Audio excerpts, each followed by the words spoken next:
Hemos hablado de la crisis económica y financiera en Barcelona, en Deportivo Quito, el Nacional.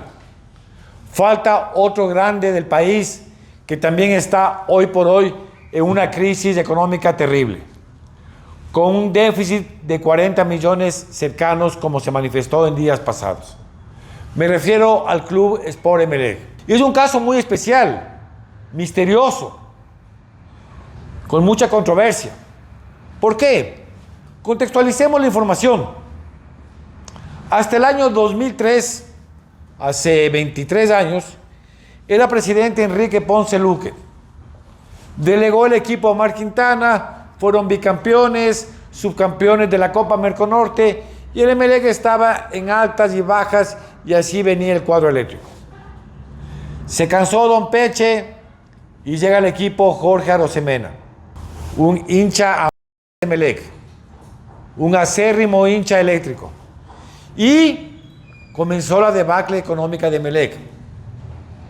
2004, 2005, luego estuvo Ferdinand Hidalgo, 2006, y Emelec estaba pobre. Una crisis económica total.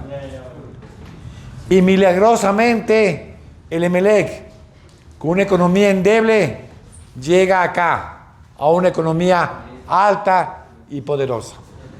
Todo coincide con el ingreso al poder de un emelecista acérrimo como fue Rafael Correa Delgado.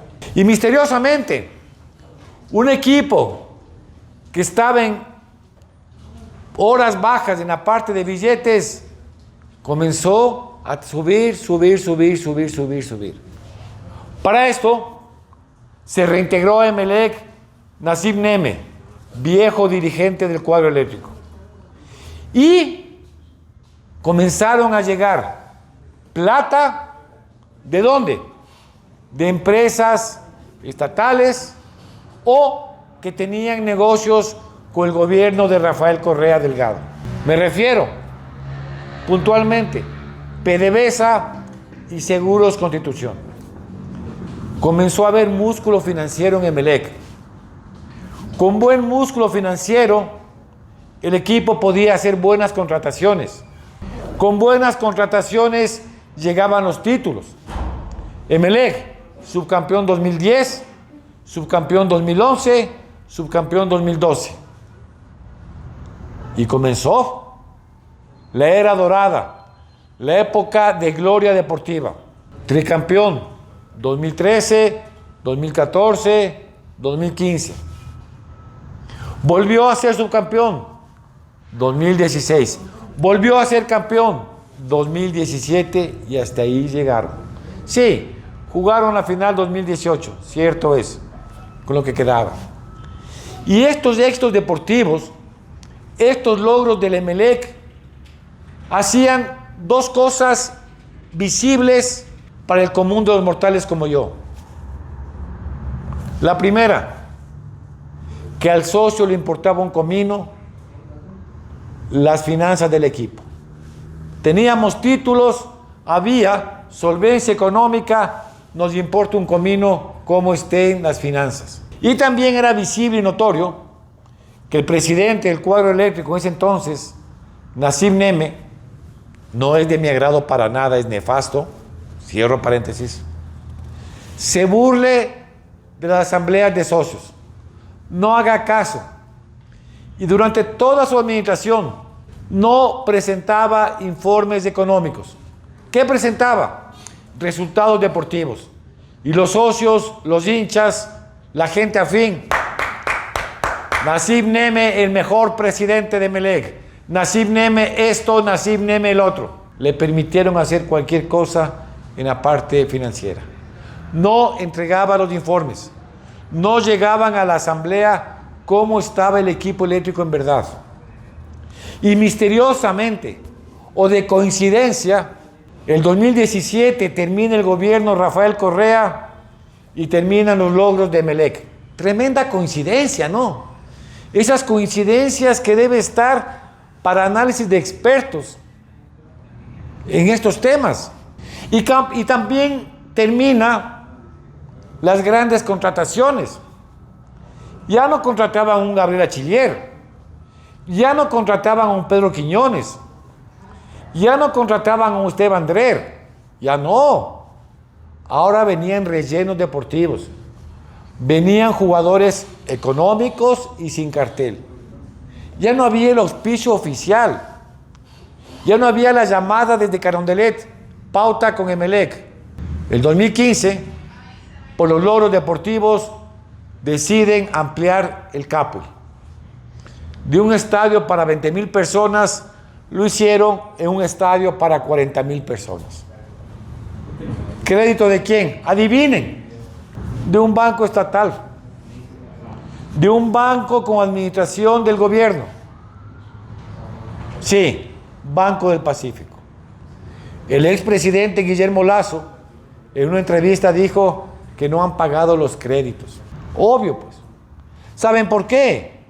Porque mientras estuvo el presidente Rafael Correa en el gobierno, dispuso, autorizó o sugirió, como ustedes quieran llamarlo, Banco del Pacífico auspicia el Emelec.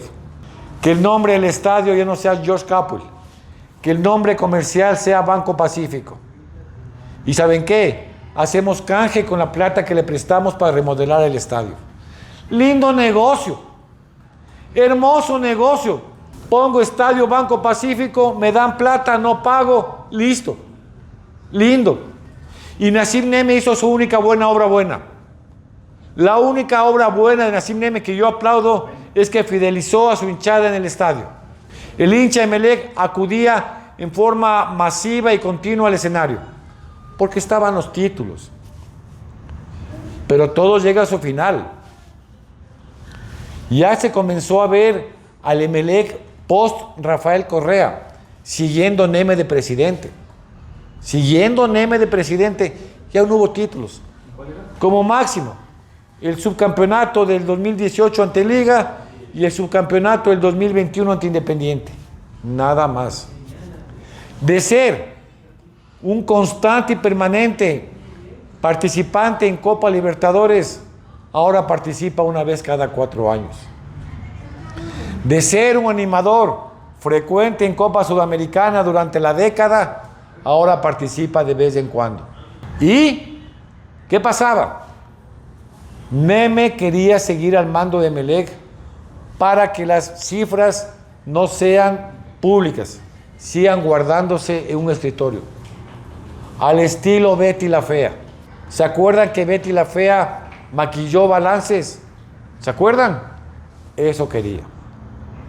Pero apareció la ley del deporte, que prohibían una nueva reelección de Nassim Neme. Y Nassim Neme sugirió el nombre de José Pilegui para presidente de Emelec. José Pilegui, la gente creía, el socio creía que iba a ser un continuismo del presidente Neme. Y no fue así. José Pilegui se sentó ya en el trono de presidente de Emelec y se dio cuenta que la mesa no estaba servida. Se dio cuenta que se acabó el canje Banco Pacífico, publicidad del estadio, y tocaba pagar la remodelación del Emelec. Se dio cuenta que en el balance había una deuda de 5 millones de Nassim Neme, o Electrocable, su empresa. Se dio cuenta que había muchas cuentas por pagar a exjugadores o extécnicos. Se dio cuenta que la anterior directiva, presidida por Neme, le había renovado el contrato al técnico Rescalvo y que su rescisión le costaba mucha plata. Y comenzó José Pilegui, con el poco dinero que ingresaba al cuadro, a pagar las deudas. Deuda paga y paga. Ya no había el auspicio del Banco Pacífico. Ya no había esa plata. Ahora había que sacar del bolsillo la plata. Y como resultados deportivos ya no eran, el socio se calentó con Pilegui. Chao Pilegui, te vas Pilegui. No queremos. Que vuelva Neme. Ok. No volvió Neme. Se hizo cargo el señor Avilés de la directiva, la misma historia, pagando deudas y listo. Se hace cargo una persona que contaba con el visto bueno de Nassib Neme, Jorge Guzmán, y también seguía pagando deudas. Ya no había los ingresos de pauta, no se preocupen, ya no había esos ingresos. Ya no había la publicidad estatal, la publicidad de empresas afines, ya no. Y llegó José David Jiménez, con mente nueva. Cuenta con total respaldo de Nassib Neme por si acaso. ¿Y saben qué? Hacen pública la crisis de Emelec. Déficit en la administración de José Pilegui, 23 millones. Del señor Avilés, 3 millones. De Jorge Guzmán, 2 millones. Total déficit, 35 millones. Nunca hablan del déficit que dejó el señor Nassib Neme. No hablan de eso. No se dice en las cuentas claras cuánto fue lo que dejó de déficit Nassib Neme. Conozco yo una fuente bien informada que José Pilegui cogió la directiva de Emelec con un déficit que bordeaba los 22 millones de dólares. Así fue, como un equipo sin recursos, bonanza, déficit. Si ustedes creen que es por mal manejo, crean ustedes. Yo soy un convencido y lo vengo diciendo hace 17 años en mis redes sociales que esto es obra de Nassib Neme, que creyó contar siempre con el apoyo financiero del gobierno de turno. Se acabó Correa, se acabó Neme, se acabó el Emelec financieramente hablando. Ya sabes, este es el futbolero, el sitio oficial del hincha. Aporta, comenta, debate, sugiere temas que aquí, de memoria, te lo tratamos.